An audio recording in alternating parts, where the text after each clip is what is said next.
Hi, Todd.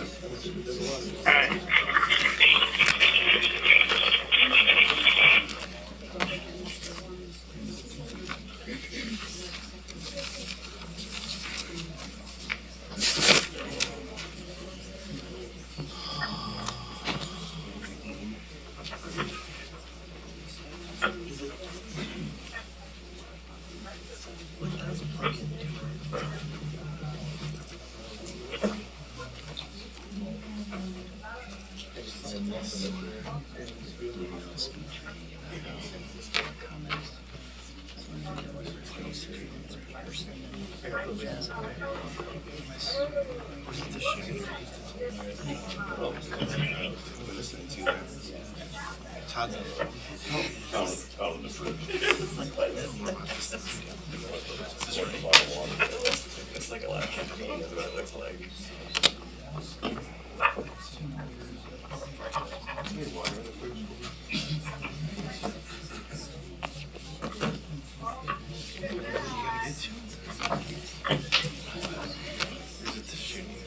This is sorry.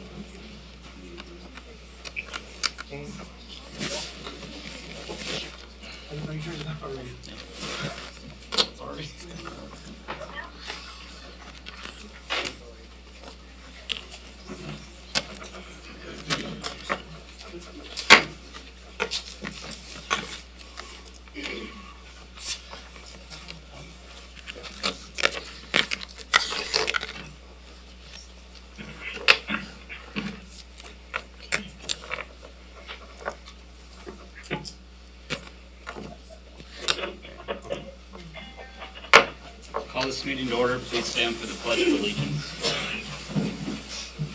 I pledge allegiance to the flag of the United States of America and to the republic for which it stands, one nation, under God, indivisible, with liberty and justice for all.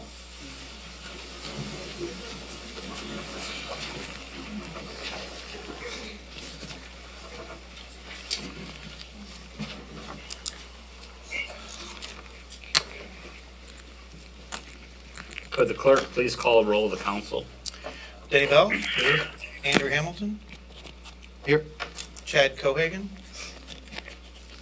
Craig Wright. Here. Todd Ralston. Here. We have a quorum tonight. Is there a motion to approve the agenda?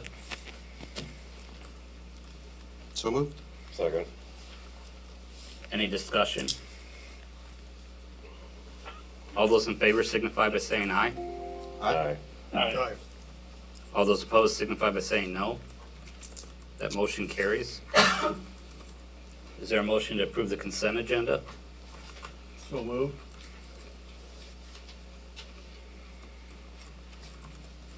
Second. Any discussion?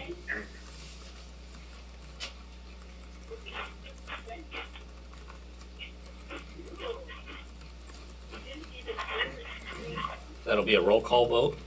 Bell. Yes. Hamilton. Yes. Wright. Yes. Ralston. Yes. That motion carries. We're now to the citizens input portion of the meeting. If anyone would like to address the council, I'd ask you please go to the podium and state your name and address. Time will be limited to 3 minutes per person.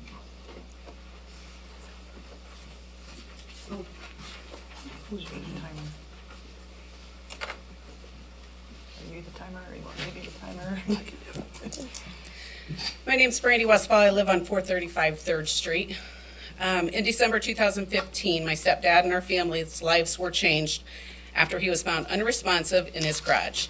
Jessup Ambulance was called, and after it showed up, there was a 45-minute on-scene time waiting for a driver. In the medical world, we refer to time as brain tissue when someone's having a stroke. On the way to Allen, they did not take the quickest route, as they wanted a mutual aid with higher-level staff. While I will never be hard on a volunteer service, it was at this time I realized there was significant deficiencies in how the service was ran under the leadership at that time. I have been a nurse for over 20 years, with 18 years continuing working in the ER. I have worked with a lot of ambulance services of all levels and competencies. I may not know all the statistics of how the Jessup Ambulance Service has improved since Kim has been chief, but I am here to tell you that the Jessup Ambulance has a good reputation now where they did not before. They have staff for coverage, they have paramedics and RNs for higher level of care, quick response times, as I hear them on the radio at work, regular education, and respect for Kim and the crew. To give the patient the best outcome possible and survivability, it is important to have a well-ran ambulance service. I am asking the council to not change something that is broken. I am asking that you vote for Kim as ambulance chief and support the ambulance service instead of constantly trying to tear it down before we lose what has been built. Despite the lack of support shown by some members on the board, Kim's unwavering and passion and dedication for this service and our community continues. It may be just a volunteer ambulance service to you until you need it. Then you'll realize how important it is and that it isn't just a game of power.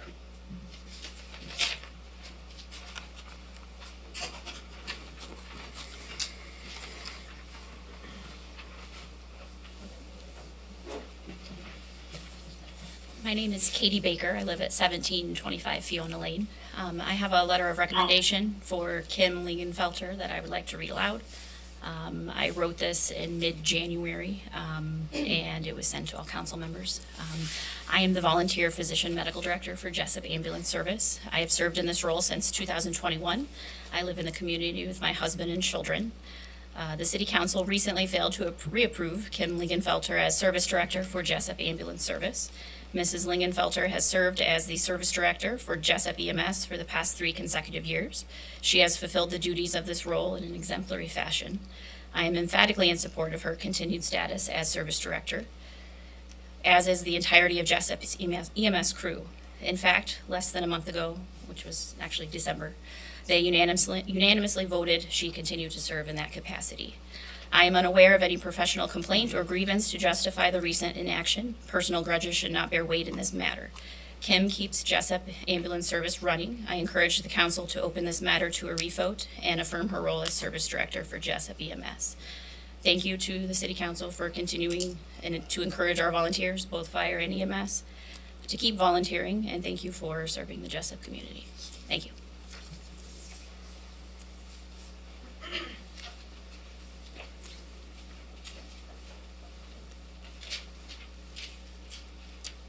Is there anyone else that wants to address the council?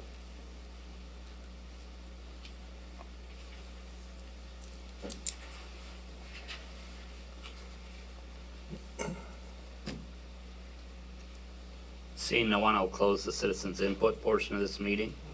We'll move on to departmental reports.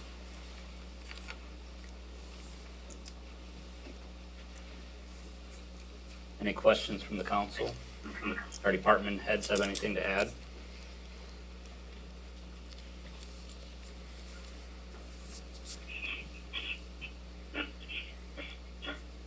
If not, I'd entertain a motion to accept and file those reports. So moved. Second. Any discussion?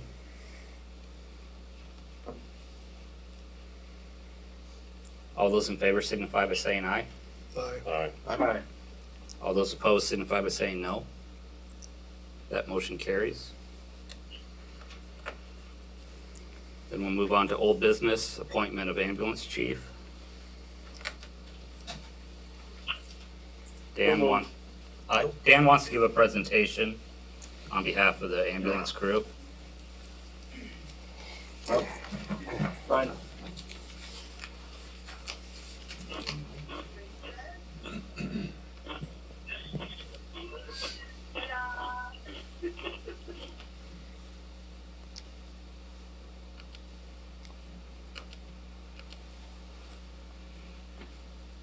Perfect, thank you. All right. So like Mayor said, my name's Dan Wolter. I'm the Assistant Chief for the Jessup Ambulance Service. I wanted to come up here on behalf of the Jessup Ambulance crew, talk to the council, and kind of explain why we want Kim as our chief, why we voted for her, and hopefully you guys will see why we want her as the chief as well. So starting off, Kim has been the ambulance chief and was voted in unanimously by the crew in our December meeting just a few months ago. You can, next slide, sorry. It's a pretty quick, small presentation. So why we recommend Kim. First of all, her ties to the Jessup community. She's lived in the Jessup community her entire life. Both her children graduated from the Jessup High School. She was confirmed at the Lutheran Church and married at the American Lutheran Church, and she currently has many family members that still reside in the Jessup community. We can go to the next one.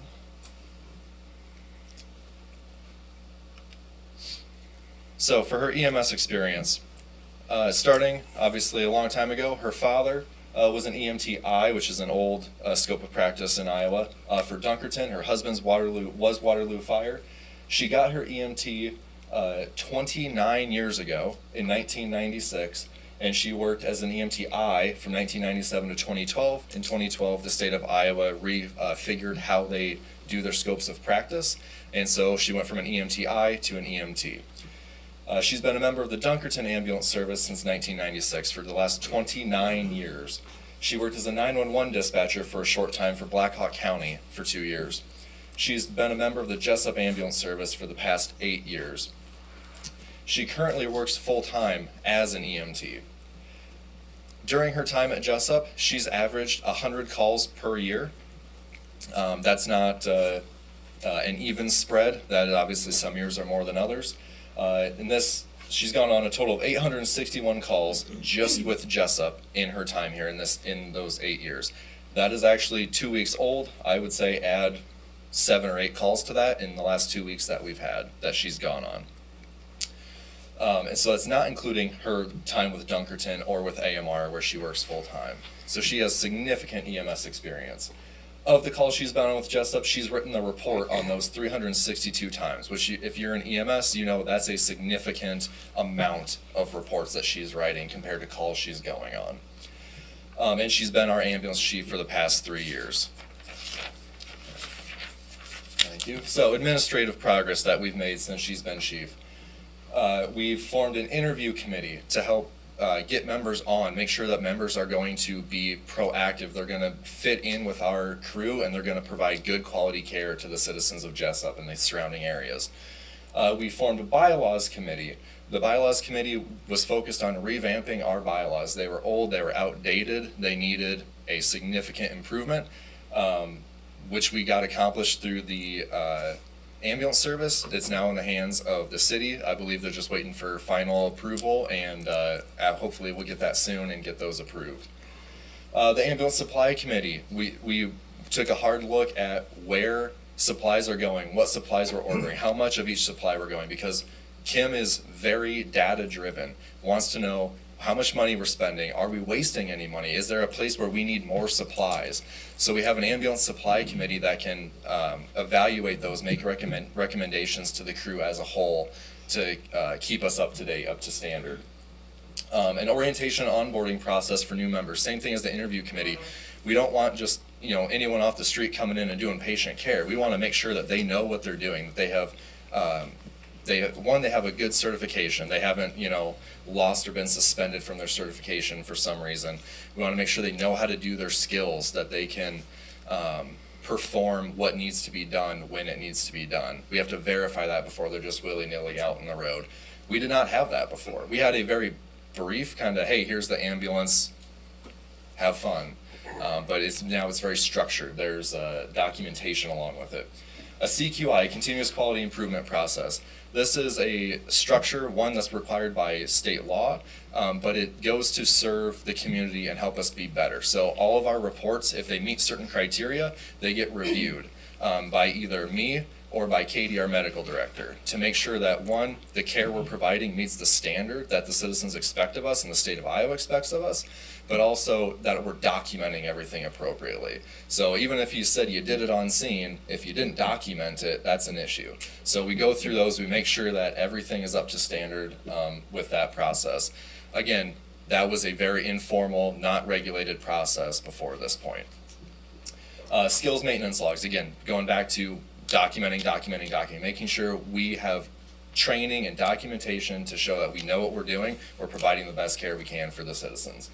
And then streamlined inventory of supplies and ordering, same thing that we talked about with the ambulance supply committee, except that was directed down towards Jill, who orders all of our supplies, making sure our storeroom has enough supplies that if we need 3 CPAPs, that we have 3 CPAPs, that if we don't need 3 CPAPs, we're not wasting money ordering 3 CPAPs and keeping them in the storage room. All right, we can go to the next one. Continuing, we digitized all the reports. So we got 2 file cabinets full of reports from when the ambulance was started. I believe it was 1973 or 1974. Under Kim's direction, we got every single piece of paper digitized. Agendas, minutes, reports, trainings, any documentation that was left. There's old public education forms or pamphlets. Everything was digitized to, one, record the history of the ambulance service, keep it for documentation purposes, but also we don't need 2 file cabinets full of papers from the 70s lying around. Vehicle maintenance program, another state requirement that we did not have before, that we had to have, that under Kim's direction got it made up so that we make sure our ambulances get the maintenance they need when they need it, and that if something's broken, it's addressed in an orderly fashion so nothing gets missed, so nobody finds something broken and then it goes 2 weeks without being reported. The training schedule, post-run checklist, same concept. After a run, we have to restock everything. Kim created a post-run checklist, so that way when we get done with the call, there's a systematic fashion to make sure that what we used gets replaced, and that, you know, the oxygen is there, that the rig is fueled up, that the tires aren't flat, that we're not leaving a nasty, dirty ambulance that's still got blood in it. All of this stuff was not formalized before, but it is now under Kim. A training schedule. So again, under Kim's direction, we have a training schedule. So every 2 years, we have to recertify. You have to have so many continuing education hours. Before, it was, you got your hours, but it wasn't necessarily what you needed and which category you needed it. Now, we have a training schedule set, so if you show up to every training that we have once a month, you will have all the hours you need to recertify as an EMT and as an AEMT without going anywhere else, without having to seek out outside trainings. Obviously, it's not practical for everyone to make every training, but this is a way for them to get that done through our service. Again, we didn't have that formalized before. Kim does a great job of getting grant funding for us. We've got grant funding for the cardiac monitor, which we're still trying to get some more money for. Vacuum splints and some other pieces of equipment. There's always grant opportunities out there, but there's not always a person that's willing to take the time to sit down and do them. Kim is. She's been phenomenal with that, and I foresee her continuing to do that. The annual driver's training, again, we have to have documentation that we know how to drive an ambulance, that we know how to go lights and sirens. There's very specific criteria the state of Iowa has that we have to follow, and we have to document that we have that training. If we were to get into an accident and we can't document that training, that's liability on us in the city. So, was not formalized before. Under Kim, we've got that formalized to show we have that training every year and keep us above water. And then every 3 years, the state comes in and does an inspection on every ambulance service. Our last inspection was in 2023. They had a 58-item inspection. Kim made phenomenal work of getting everything ready and prepared for them. 0 faults. Steve Venata, our regional EMS coordinator, he came in. He was over the moon. He had zero bad things to say. He found 0 faults. He gave us a gold star and was done. It was an extremely short inspection because there was nothing for him to talk to us about. All right, you can get next one. Operational progress. So, some past years, we've got some response times and some missed calls. We have mutual aid agreements, so if we are unable to make a call, we always have another ambulance, a neighboring ambulance service that comes in and takes over that can get that call for us. So, back in 2020, it took us 8 minutes and 26 seconds on average to get out the door, to get an ambulance out the door. This last year, 6 minutes and 23 seconds. Now, 2 minutes doesn't seem like much, but as Brandy said earlier, 2 minutes is tissue. That's time. That's brain matter. That's heart matter. That is significant, statistically significant to survivability. The missed calls in 2023, we had a record call volume of 324 calls a year. We missed 0 of them. 0. We're the only ambulance service in Buchanan County to never miss a call that year. This 2024, we missed 3 calls. 2 of those calls, we already had crews out. We were already on a call and a second call came in. As a rough comparison, for response times, Fairbanks' average en route time is 6 minutes and 46 seconds for 2024. So you can see we're 13 seconds faster than Fairbank, and that's not a dig on Fairbank. They do a phenomenal job. I'm just giving you guys a comparison of where we're at and where the communities are at.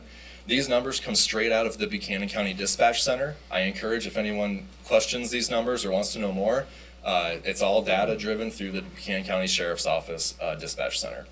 So you can see over the last few years that Kim has been chief, we've reduced the number of, or reduced the time it takes us to get out the door. We're missing less calls.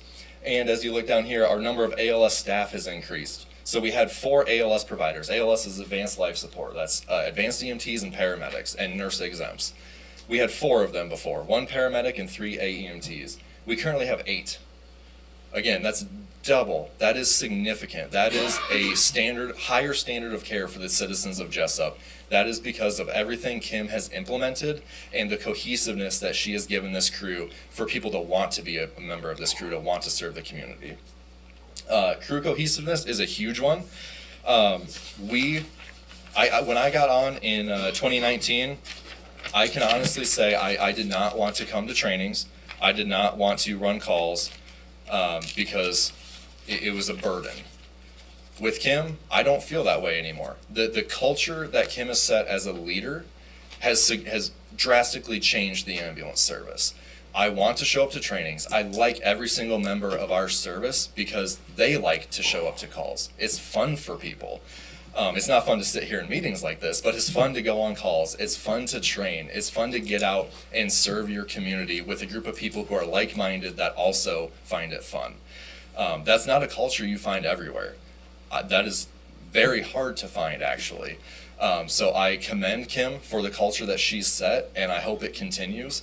I would hope anyone here, any of the council members, reach out to any of our ambulance crew, any single person, and ask them how Kim has done as a chief, ask them how they feel as a member of this service, and I unequivocally know that they will say it's significantly better, they like Kim, and they want her as our chief. We can go to the next one, thank you. Wrapping up elections. So, like I said, the last 3 years, Kim has been our chief. We, as an ambulance service, have voted for her. The last 3 years, she won 11-1, then 12-0, and 13-0. You can tell by having 19 members on our crew, having 13 present at the meeting, and all 13 vote yes, that speaks volumes that our crew wants her as our chief. And then, again, the last 3 years, the city council, this city council has elected her, or appointed her, I should say, as the chief unanimously. 3-0, 3-0, 4-0. We got one more slide. So, just to wrap up, in summary, Kim is the most qualified and capable person to lead the Jessup Ambulance Service. That is coming from me and from the other 18 people on our crew. I have heard, like Katie said, no complaints of Kim as an EMT, as a person, as a mom, as a sister, as a daughter, as anything. She is phenomenal. Everyone has our quirks, But Kim's quirks is data, which only helps the ambulance service. She's very picky on numbers. She's very picky on making sure people do what they're supposed to do. Like I said, I've heard no issues with her. I reached out to several, I reached out to all council members. Todd said he had no issues. I did not hear back from Craig or Chad. And then Andrew and Denny said they were unwilling to discuss the topic. So I guess I give you guys another chance to, if you have issues, let us address them, because we're here. We want Kim. We want to know if you have concerns, because we want to address those concerns. So that's where I'll leave that. And thank you for your time. Thank you, Dan. Thanks.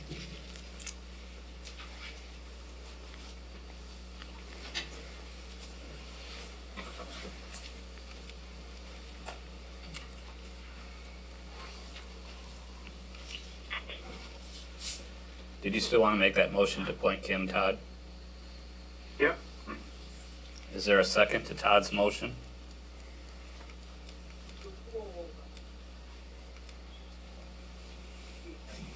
I'll second it.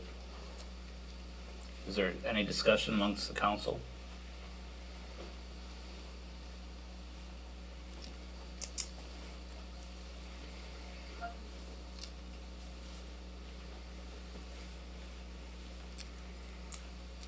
All those in favor of appointing Kim as the ambulance chief, say aye. Aye. Aye. All those opposed, say no. Kim's appointment as ambulance chief is passed. Thank you, everyone, for showing up.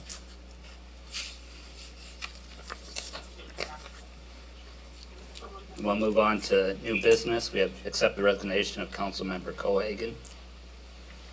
I don't think we should accept that. Hell.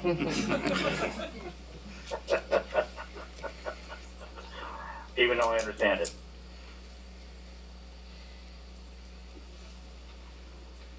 So moved. Second. Any discussion? Make the motion. Uh, Aye. We already got it. Andrew and Craig made and seconded the motion. Yeah, that's fine. I'm just yapping. All those in favor signify by saying aye. Aye. All those opposed signify by saying no. That motion carries. So the council has two options to fill that vacancy. We can do an appointment, or we could request a special election. Do you I have would more you want to just- say on that? Yeah, I would just tell you that, I mean, I've seen vacancies happen for 20 years now, and the vast majority of councils choose to do the appointment process if they've received interest from anybody that they think, or if they have anybody in mind that might be interested that they can talk to, because a special election costs money. I mean, obviously, if you do the appointment process, you have to publish notice that you're going to be doing the appointment versus the special election. But the public has an opportunity to petition to have a special election if they want to. They have to file that petition within 14 days after the published notice, and go from there. So, I'm sorry, Todd, did you have a question? Nope. Does anybody express an interest? I do know of at least one person that's interested.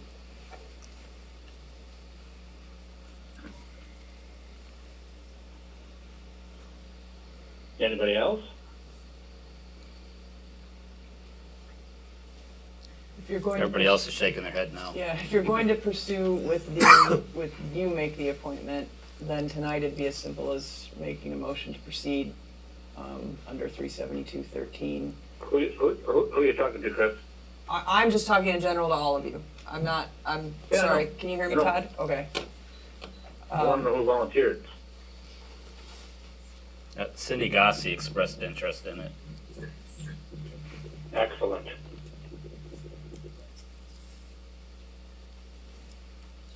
I have no problem with that. If I need a motion, I make a motion. No. Can't, no. No, Todd. Well, no, I'm 10 miles away, so. I mean, are you saying you make a motion to proceed by doing an appointment, is what you're saying? Yes. Ah, Yeah. okay, that's his Okay. motion. So his motion isn't necessarily to appoint Cindy now. Right. His motion is simply that, yes, he would like to proceed with the appointment process versus the special election. Okay. So then we will publish notice.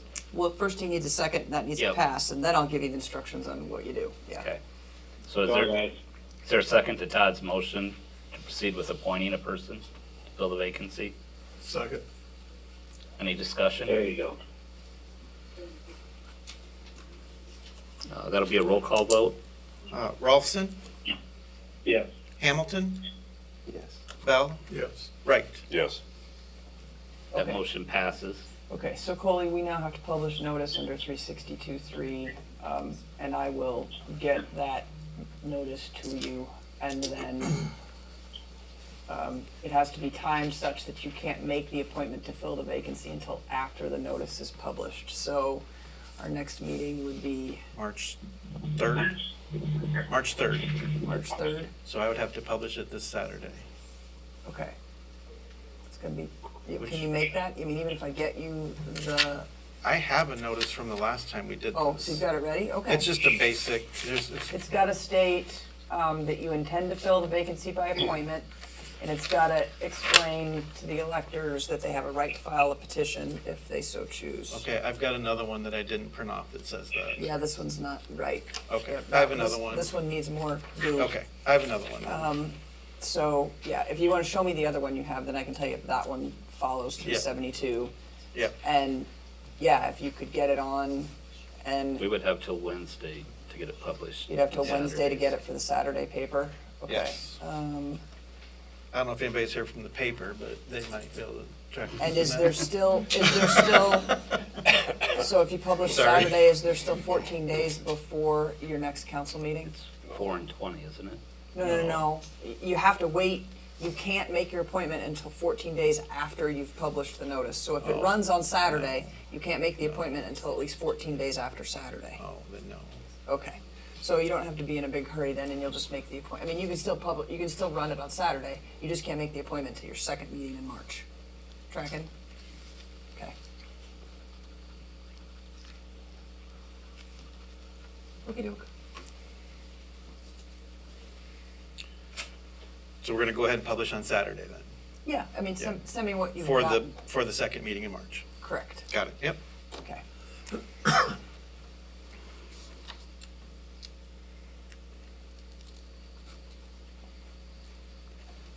I think Lisa Kramer's here to give an update on the downtown assessment. Yep. No, I don't need to. I was just in case stuff. So we did hear back from the state. Turns out they had quite a few applicants, which filled up this year, but they liked the Jessup application so much that they wanted to, we do not need to apply for 2026. We are already accepted for 2026. So As one we of the recipients? as one of the recipients. So they filled the first 5 for 2025. Now, this will be in 2026, which is good because we can pick any date we want. And we're first in line for that. So, and then also it gives you a little extra time with budget, everything else, so you can really plan this into things. So I guess if you'd like, if you guys would like to pick a date, or if you'd like, maybe Chris and I could talk with Chris and we could find a date that you guys think would work, and then I would get back with them and they would put on the calendar. I think we need to appoint some sort of a committee made up of a council member, Chamber of Commerce, other business leaders, developers, or whatever, to be a part of this committee so that we can put our whole heart into it, for lack of better words. I Thanks for would, volunteering, Todd. It's not the council. I would Said agree. Thanks for volunteering to do that. Yep, I'm all over it. I'm all over it. But You're we the need man. some young pups. Not us old farts like me. We need some young pups that got an idea of what they want the city to do. I'm serious. I would agree, and there are some things that you guys did for the downtown walk around that they did that we can follow through on, that committee can work on. kind of get their, Oh, don't have those guys. They piss you off. Don't have those guys, but have somebody else. No, I'm just kidding. We need some people that No. want to have a vision for the community at the end of the day, and that's what we need. 100% agree. If I'm too many, then I'll be happy to bow out, but we need some people that want to have a vision for what the community should look like and how we can move forward, period. Right.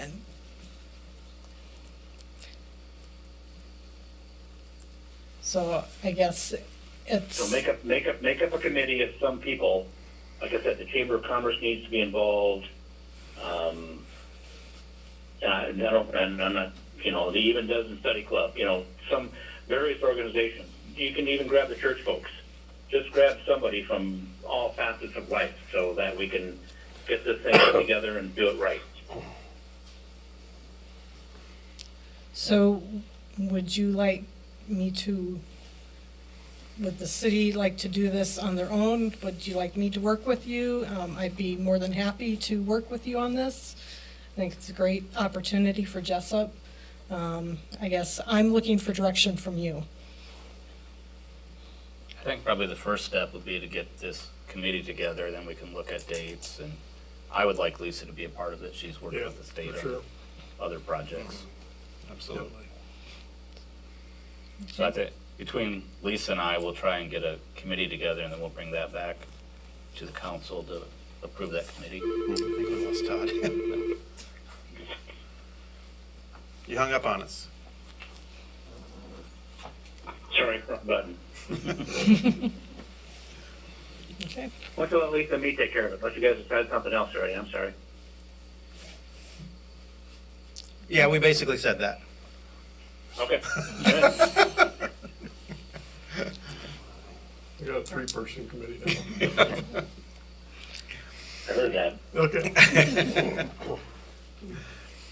So I'd maybe look for a motion from the council to accept that invitation to participate in the 2026 So moved. program. Second. Any other discussion? Just thanks, Lisa. Thanks for your Yeah, help. thank you. No, Yeah. you Cool. guys carried a lot of it, so most of it. I don't think that's probably true. Oh, so either. All right. Any other questions? No. Okay, thank you. So all those in favor of accepting that 2026 invitation signify by saying aye. Aye. All those opposed signify by saying no. That motion carries. Can you just make sure that that reflects in the 2026 budget, that we'll have to pay for that? Sure.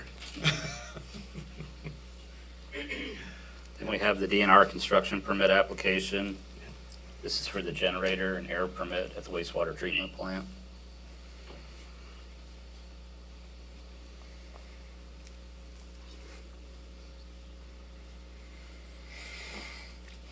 It's kind of what we got to do, isn't it, Chris? Yep.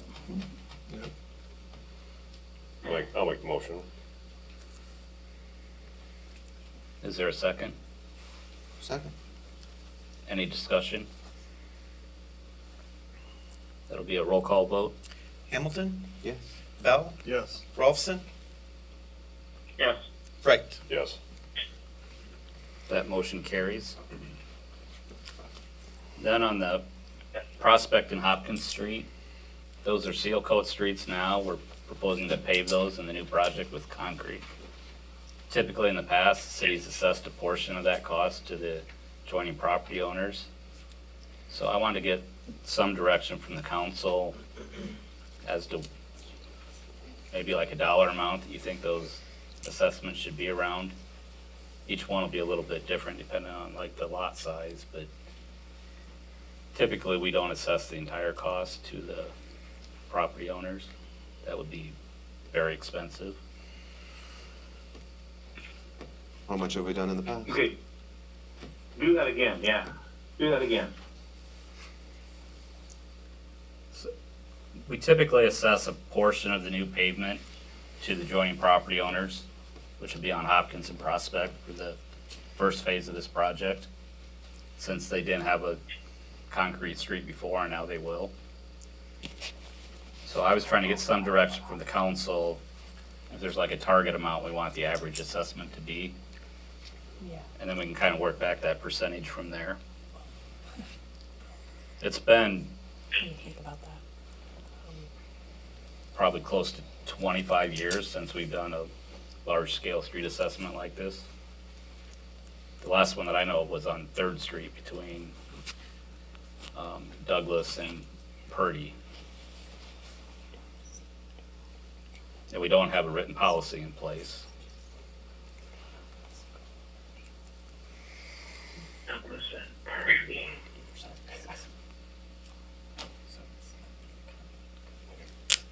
Does anybody remember what those numbers were, or percentages or anything back then? Before my time. Before my Yeah, time? I didn't look Okay, that up. okay. Could we get some information on what like cities are doing? So do we have a schedule, do we have an engineering schedule on this yet? They kind of have one started, but But that doesn't have a breakdown on what the cost would be per person or anything like that? And I'll admit, I haven't seen a street assessment in a while. The last time I saw this was on a, well, actually it was a sidewalk assessment. And the engineer in that case presented like it was a schedule, and so you saw what the assessment was gonna be for each of the adjoining landowners for that. So that's kind of where in my head I'm used to seeing, but So in layman's terms, at the end of the day, we're looking for the entire town to pay a portion of it. Is that right? yes, Some percentage of probably, it. probably the larger portion would pay for it. But there is a benefit to the adjoining property owners because it will increase. Well, I understand. That Yep. stands to reason, but it'd be nice to have some historical numbers. meaning the city budget, you're saying meaning out of city funds, you're gonna pay a Yes. larger portion of it, and then, Yeah. right, people here were getting a little confused when you said the entire town was gonna pay for it, as though like everybody was gonna get an individual bill. That is not what's being contemplated, so Yeah. what's being I contemplated apologize. is that the I city, apologize. yeah, the city budget would pay for a large portion of the project, so the property tax revenues that are already in the city, which does necessarily also mean that the people in town are sort of paying for it too, but then you'd have a portion that would be specially assessed for adjoining landowners. So, and there's a code section on this, I know there is. Which, okay, hold on.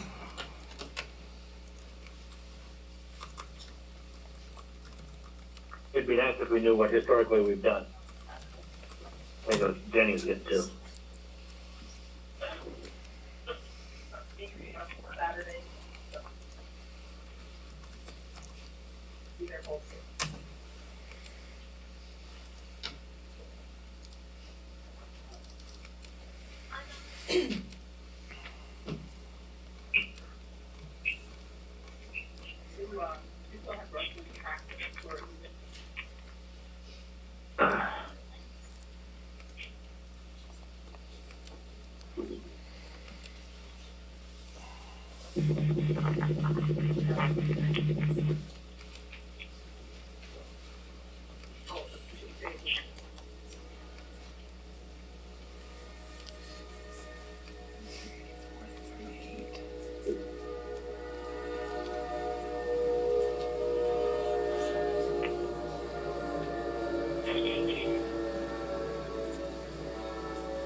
Yeah, I don't think we have a schedule yet. They did a plat of the area, but they didn't know how much of it we wanted to assess, so we don't have a schedule at all yet.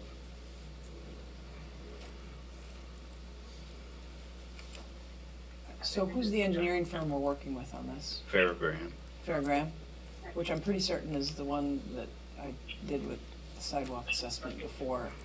I mean, didn't they discuss Iowa Code Section 384? Can you discuss this with them? They did. Yeah,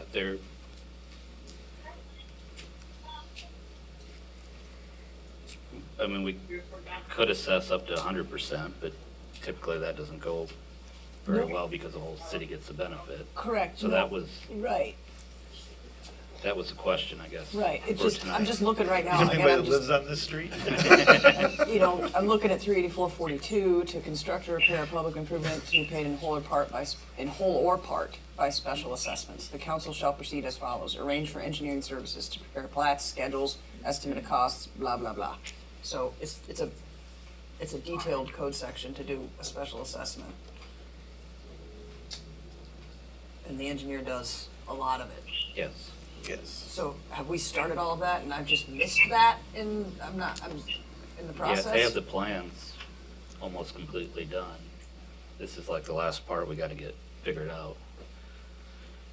But have we adopted a preliminary resolution by vote to proceed with the description of the types of the improvement, the starting work of it, the general description, all of that stuff? I haven't seen that. No. So that 38442 provides that you have to adopt a preliminary resolution, and that's where you'd see the plats, the schedules, the estimate of costs, and all that stuff broken out. So, But to do the schedule, they need to know how much of it we wanna assess. Ah. That's the question. how much of the street itself you wanna Yes. assess to the individual adjoining landowners? Yep. Yes. Okay. Well, so this begs the question, why would it not be, if you're gonna do any special assessment to any adjoining landowners, why would it not be the entire street? How would you be able to pick who not to assess? It would be everybody on the street, but we Right. want, Not 100%, I get that. 25%. I understand that. Yeah. Okay, but we don't know the math, is what I'm hearing. We don't know the math on what that looks like. So how can we decide how much we're gonna assess when we don't know the math on the schedule? So doesn't the engineer need to tell us that? He'd be the one that would have that math, not us. right. The 100% portion. But if the council said We got a dollar amount, are we ready? assessment should be $3,000 apiece, Oh, then we then he can, can then we craft it can that work way. that backwards to say it would be a percentage of the street cost. Okay, so then, There you go. okay, so he's gonna work backwards from whatever a rough number is that you think is. What we think would be a reasonable Ah, cost to Okay. assess to adjoining property okay, owners. now I'm tracking. Just make sure we're all on the same page. Cool. Giving him some direction on your preliminary resolution in terms of what percentage you would want Yep. to assess. Okay. Does that help? Not really? Meaning, do you think $2,500 is fair to assess or $500 is fair to assess? Yeah, Okay. As opposed It to a could be. percentage. You're not gonna be able to pick a percentage because you don't know how that's gonna break out per footage per landowner. You're not gonna be able to do that way, so. right, if we have a kind of a target number to get the engineer started, then they can bring back the schedule and you'll see exactly how much each assessment would be. How many property owners are we talking about here? Where do you live, Andrew? Probably, Not there.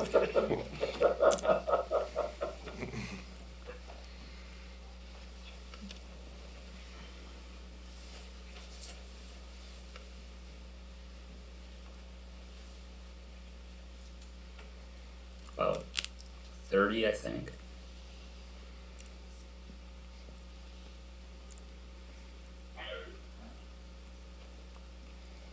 And the project cost is like 1.2, is that right? This for both Hopkins and Prospect, Yes. so the school's portion would be. Okay.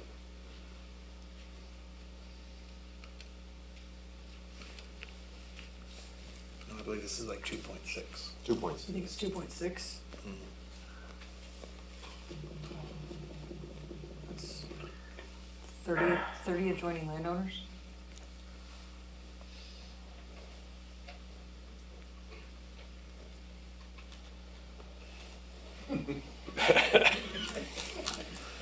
Doing rough, The fuzzy math. doing rough math. Yeah, I don't like your math. I don't know, I just took 2.6 million and divided by 30, it's not. But that's the street portion only, isn't it?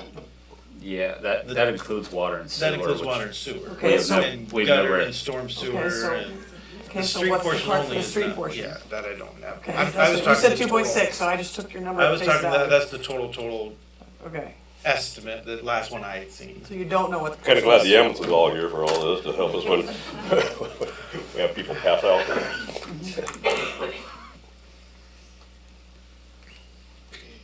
We need to decide this tonight? Soon. I mean, we need some kind of reference point. Yeah, it'd be nice to have, yeah. Yeah. I feel like we're throwing darts against the board. I don't know which side of the room it's on right now. Could I make a recommendation? Sure.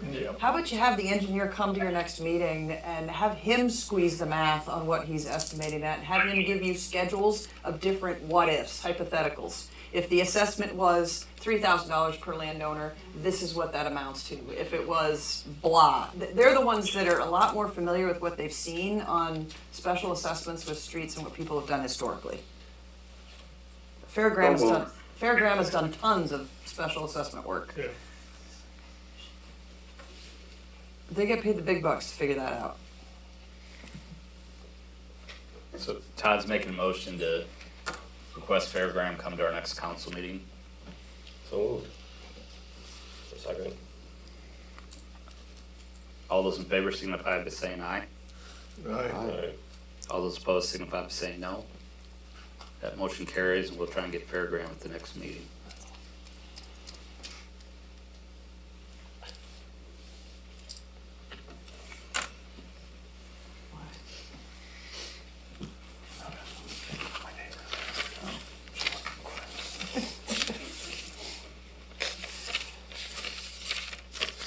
We'll move on to the budget workshop.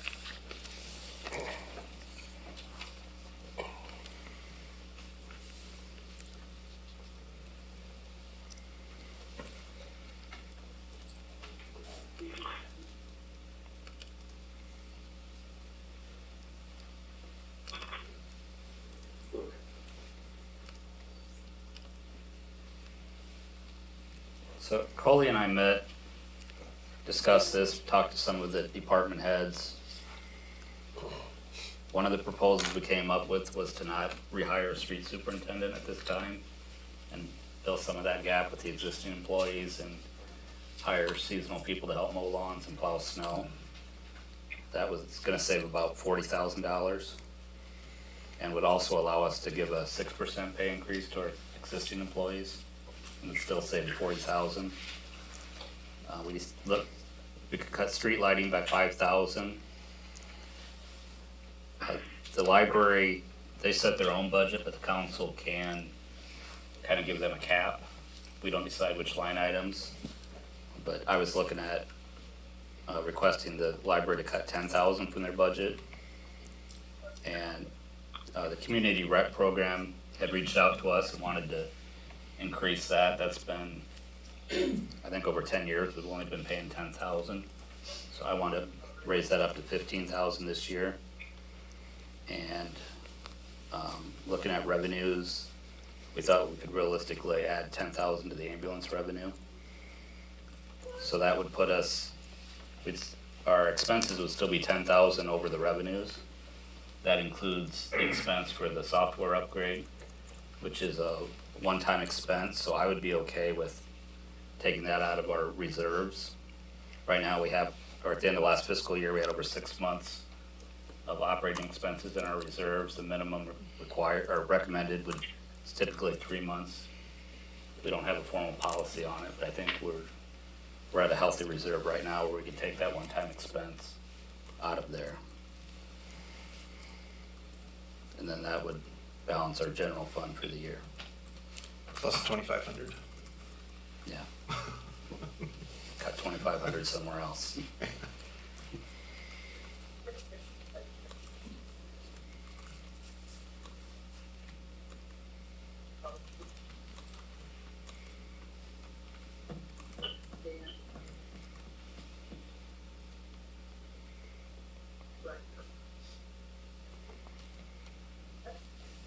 At the end of the day, we gotta get to what, 2 point whatever in a couple of years?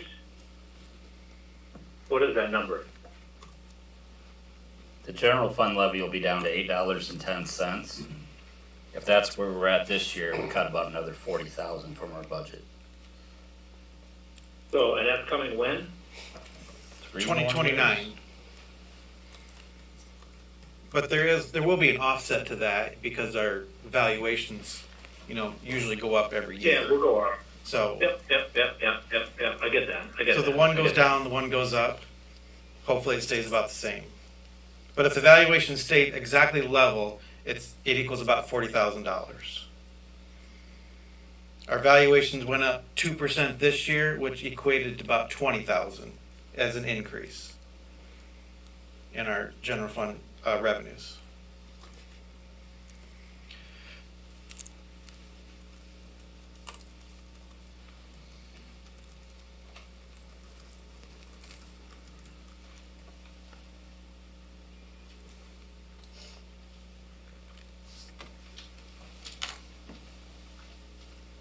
Well, at the risk of whatever, I'm struggling with the need for 4 officers in our police department. I'm just gonna throw that out there, and you guys can do with it what you want.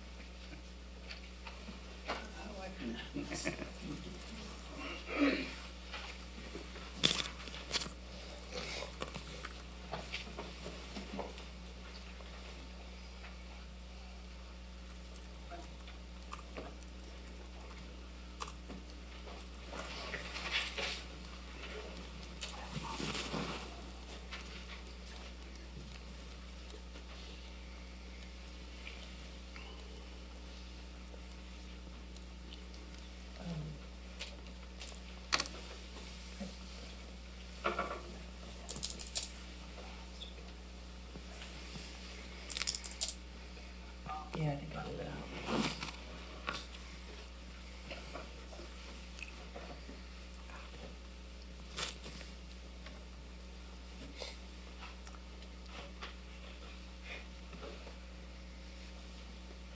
Is that something you were thinking for this year, or consider in the future, Todd? Yeah, whenever, I mean, it's gonna be we're gonna get this whole aspect of it forced onto us one way or another. I'm just spitballing, for lack of better words. It's, I don't like taking money away from the ambulance. I don't like taking money away from the library. That's just a thought that I've had. I mean, they got great people there. I understand that aspect of it, but maybe we could fine tune that just a little bit to still provide whatever coverage we think we need, but at falls into the more with less category, for lack of better words. Just a food for thought, I guess, is what I want to say.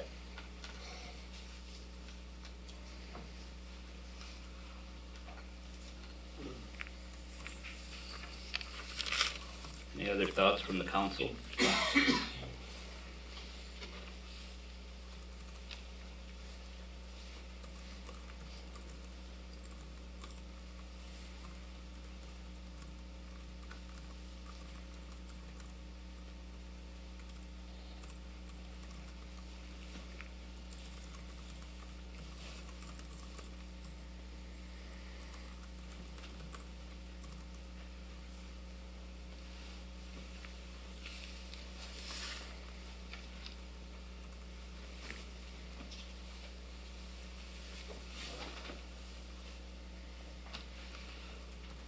We need a motion to make those changes.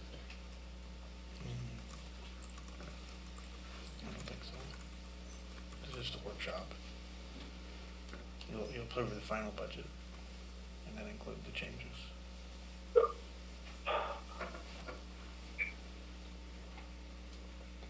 Is there anything that the council would like to see differently?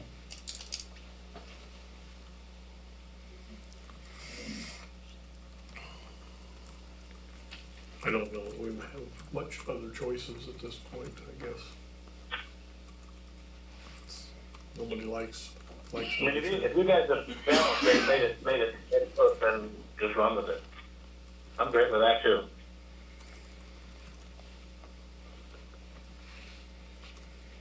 Yeah, there's Like definitely, I said, thank you guys.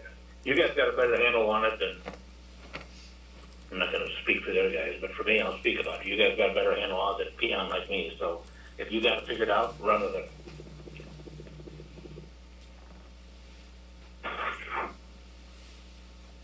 I'm good with it.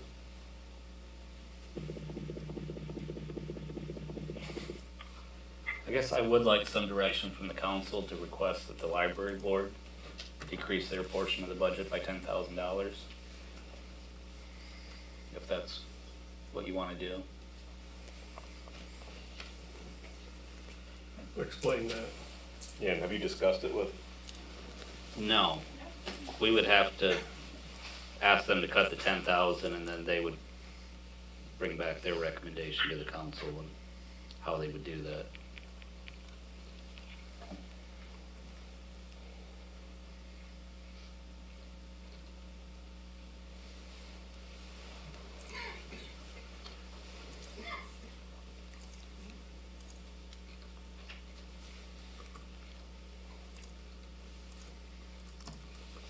Have I know you said you talked with some of them, but of all the department heads, did you meet with all of them or talk to them, or, I mean, if not, we probably need to give them a chance to look it over. I don't know where. Most of it came out of Public Works. Yeah. That's what I I've know. talked to Mike. And yeah. you talked to Mike about Yeah. that, okay. All right. He doesn't love it, but he's okay with Yeah. it. What's Becky think about that? Is she there tonight? I apologize. Yes, she is. She just said it sucks, and I quote.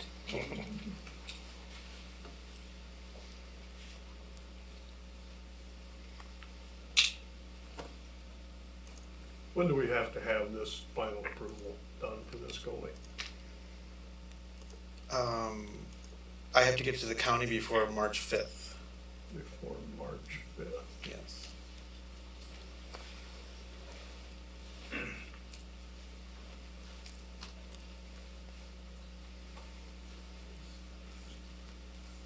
And then the first meeting in April is when we do the public hearing for the proposed budget. And then the second meeting is when we actually approve the budget. So we would have one more meeting before that drop dead deadline.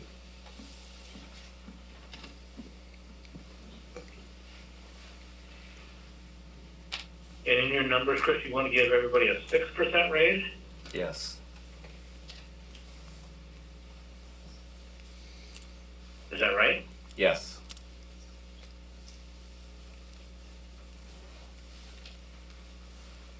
I might unretire.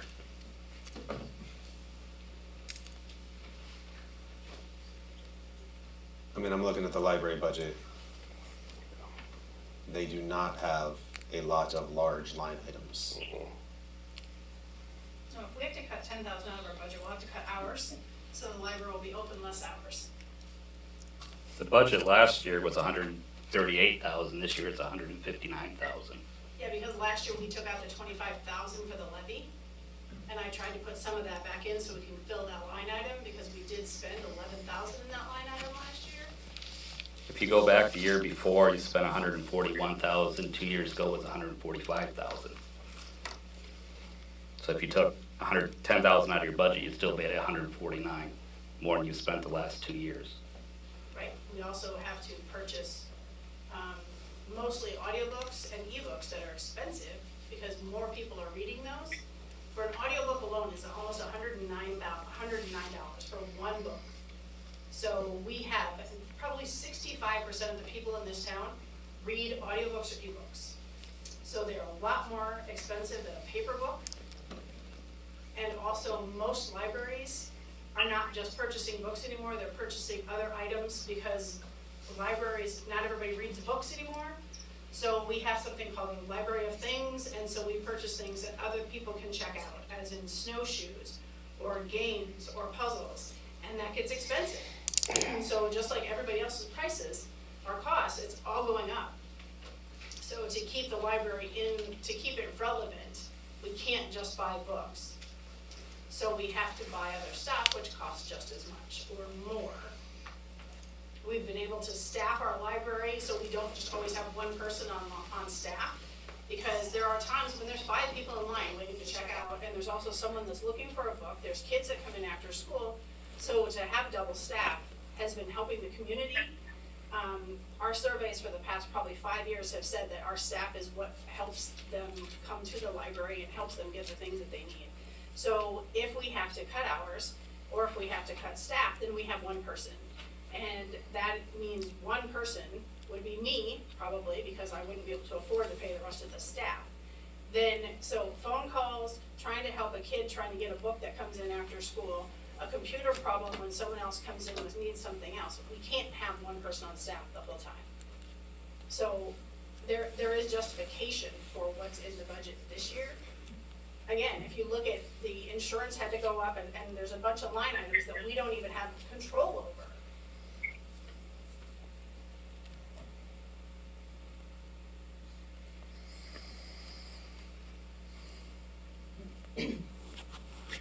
What about the 10,000 for building maintenance? The 10,000 for the ones that in repairs and maintenance line item. Yeah. So right now, we have spent almost, was it last year or the year before? That's where the 25,000 came out of, from our levy, that the city just did not tell us that they were taking the whole amount last year.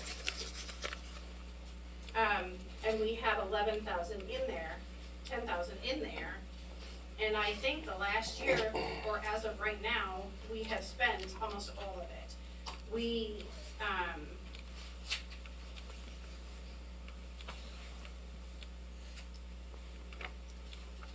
Last year it was at 10,000 because we had extra painting done at the library to keep up with stuff, to keep the library looking nice. So I threw the 10 in there.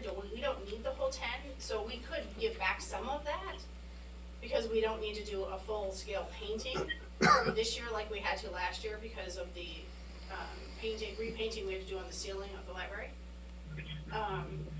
But we still have to keep the library, we still have to paint it, we still have to do things, the upkeep of the community room that is booked almost 3 times a week. So we have to have that room able to, so that's where we have cleaning equipment or cleaning stuff and towels, and also all of the floor mats come out of that line item. And anytime the guy is going to Home Depot or pick up salt for us, comes out of that line item. Salt for the water softener comes out of there. The sidewalk salt comes out of there. So we don't have 100% control over that line. How much of a decrease would be manageable? Manageable, I won't hold you to it.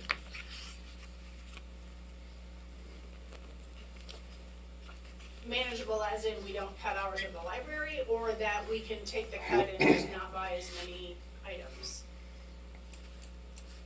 I mean, the last thing I wanna do is cut hours at the library. I mean, I'm gonna have to cut staff regardless. If our budget gets cut, I have to cut staff. So there's that.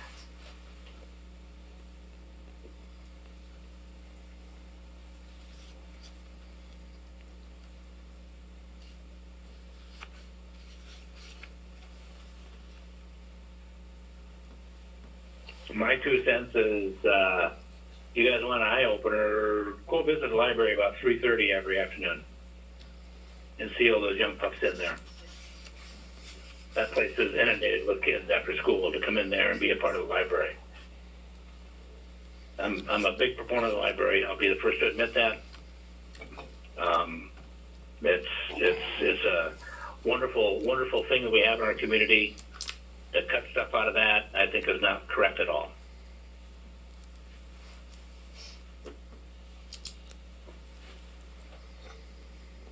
Just go in there at 3:30 in the afternoon. You'll see it.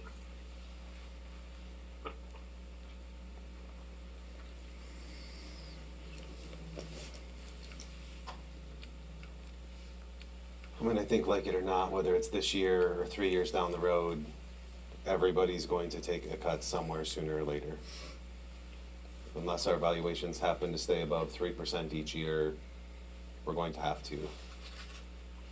I don't love the idea already that we're taking a $10,000 overage out of the general fund or the reserve fund. I mean, divide it up between the departments and tell them to figure it out.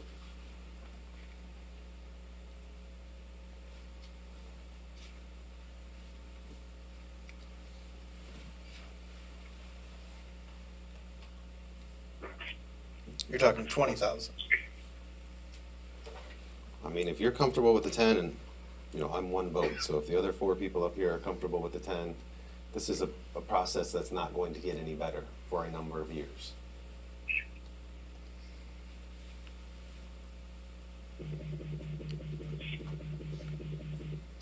I'm just saying, if it doesn't happen this year, you know, we're betting on valuation. That's what we're waiting on to see all the time on how much we have to cut.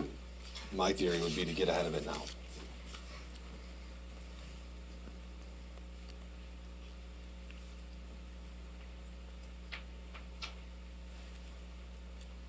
So if we did the 3% raise for everybody, what does that do? Does that balance us out? We don't have to worry about $2,500 or what? I mean, I'm really struggling with the 6% raise, and I don't mean that critically of our employees or anything like that, but 6% is quite a jump.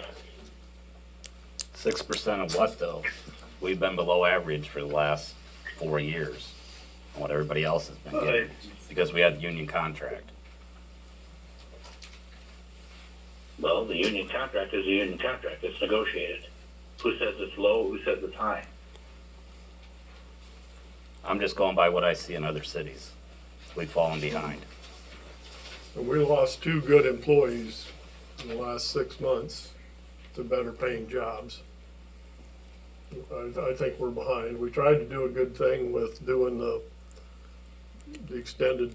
The 5-year The 5-year contract. contract with the union. And everybody thought that was gonna be a great thing, but we didn't anticipate inflation doing what Cost it of did. living And way it- outpaced our It bit our negotiated employees rate. in the behind.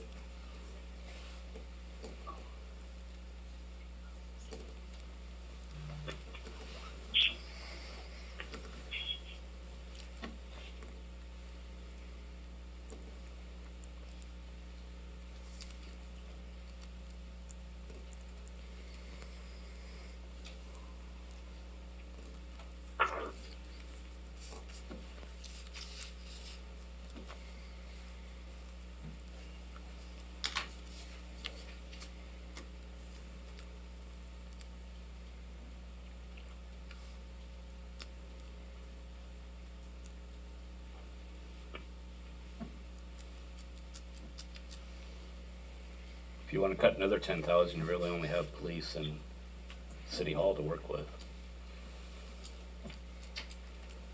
As far as general fund.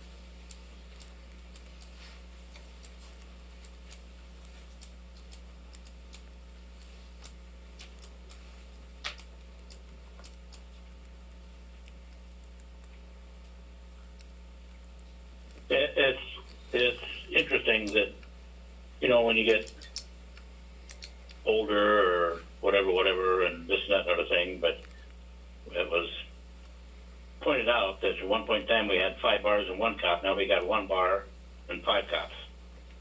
And I'm through some of the numbers there, I realize that, but I don't, and I know we pushed to go for 24-hour protection because at one point in time, I'm pretty sure I was on the council back then, that, you know, we had a bunch of break-ins and this, that, and other thing, and whatever. I don't know that we've had break-ins per se. I don't know. I mean, I see the reports, and the public needs to know, and this is just my observation, the last 3 years, that, you know, we see a lot of policemen, a lot of police pull people over and this, that, and other thing, and on behalf of our, and speaking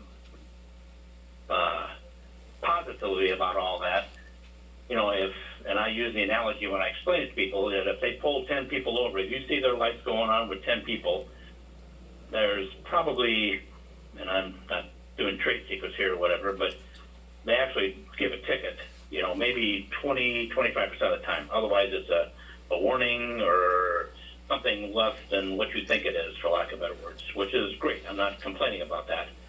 But I don't know that we need to have 4 policemen on board at this particular point in time. I mean, I just don't see the need for it at this point in time, in this juncture of where we're at in our community.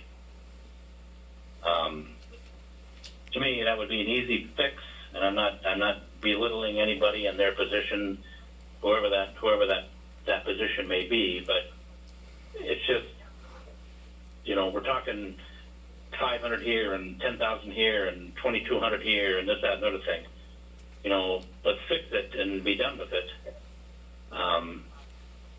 and get ready for what's coming to us in the future. I hope we continue to grow. I know we're going to continue to grow. I hope we continue to grow. They're talking more houses out there by Dollar General, which would be wonderful. But again, that was going to be something that was going to happen last fall, and here we are in February, whatever date we're on, and haven't seen it yet. I hope they continue. I hope they follow through and do it this spring for those 13 houses that you're talking about when we rezoned everything. I hope it happens.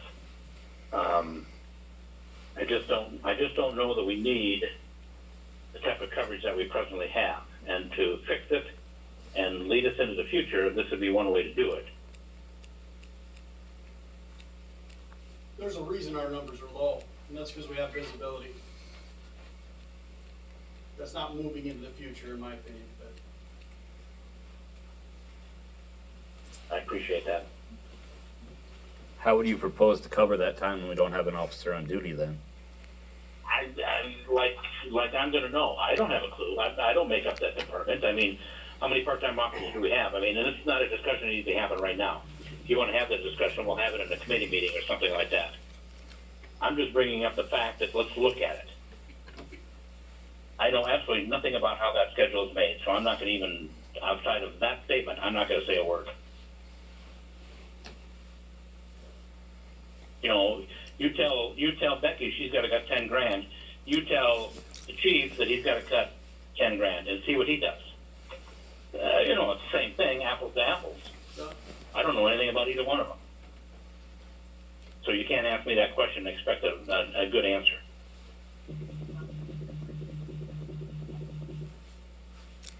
Tell the chief that he's got to cut $25,000 out of his budget. Will he be able to do it? I bet you he probably could if he had to. I mean, it's just me, Josh. I'm just saying that. But you can't just sit there and arbitrarily and capriciously say that, yeah, you'll cut this, you'll cut this, you'll cut this. You got to have everybody make a cut, not just certain departments.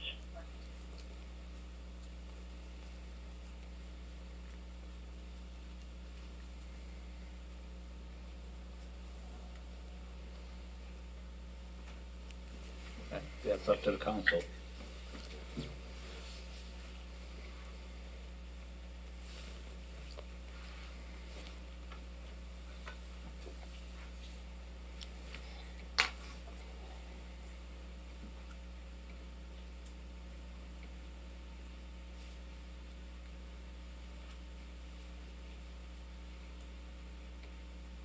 And I don't mean to strong. Are we making? Do we have 24-hour coverage right now?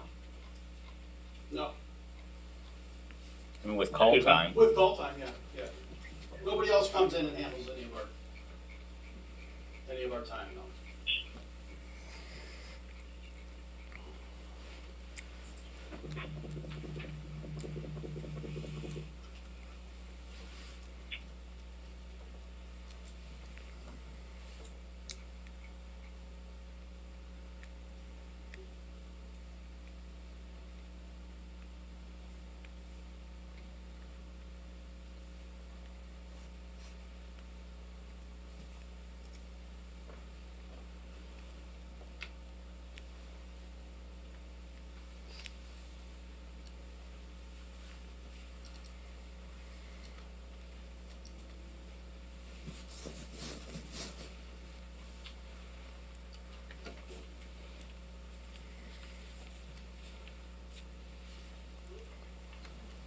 When do we have to make this decision by?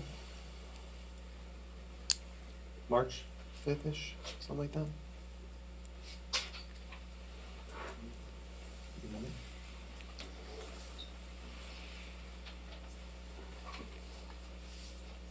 Alright, I'm gonna back up here, just one more comment. So we have 4 police officers working 8-hour shifts, and we don't have 24-hour protection. That's a question. And the answer is yes or no. No, we have 10-hour shifts.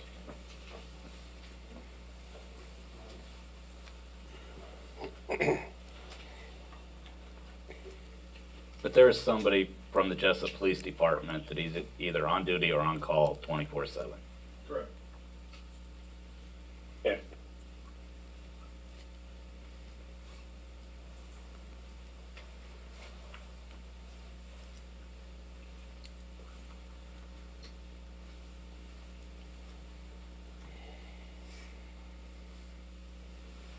What if we take the library and cut them by 3 to 5, whatever number we wanna pick?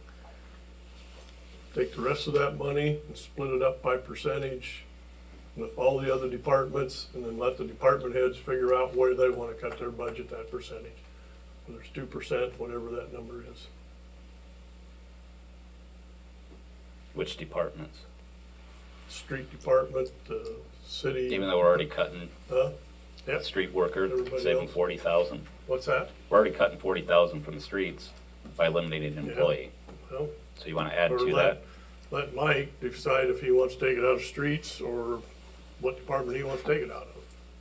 Because you're gonna be looking at a fairly small percentage of the total budget.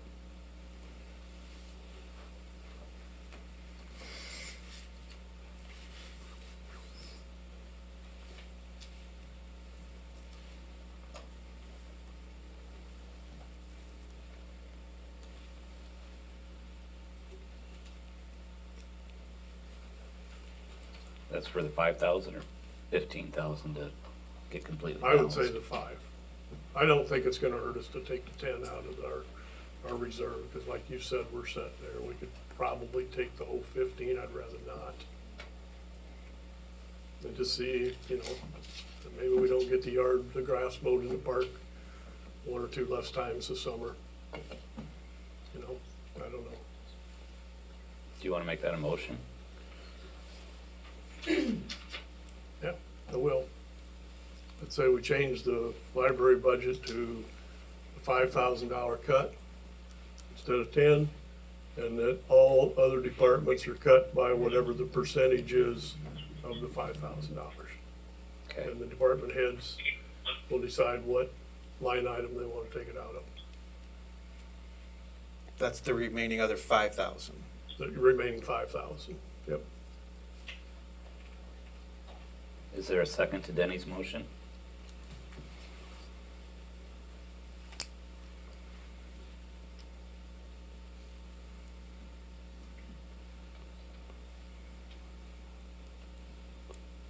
Is there a second to Denny's motion?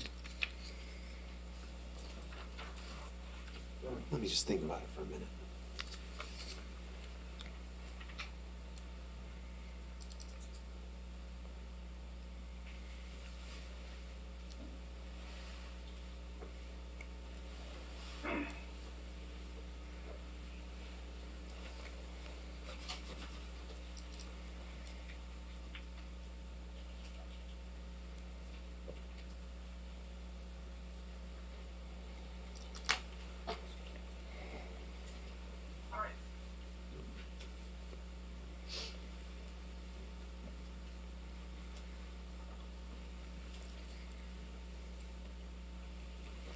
Becky, if your budget gets cut by $5,000, you believe you will have to lay off staff.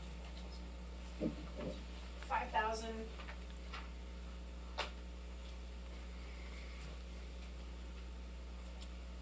I could probably make it work without having to lay off staff.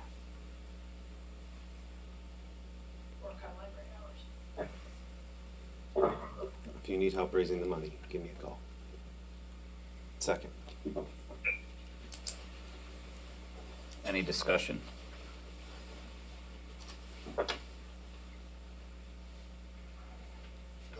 All those in favor signify by saying aye. Aye. Aye. All those Aye. opposed signify by saying no. That motion carries. So we can make those changes and bring it back to the next meeting. We'll make those, have the department heads make those budget changes and bring the full budget back to the council at our next meeting then. Is there a motion to adjourn? So moved. Second. All those in favor signify by saying aye. Aye. Aye. All those opposed signify by saying no. Adjourned at 8:23.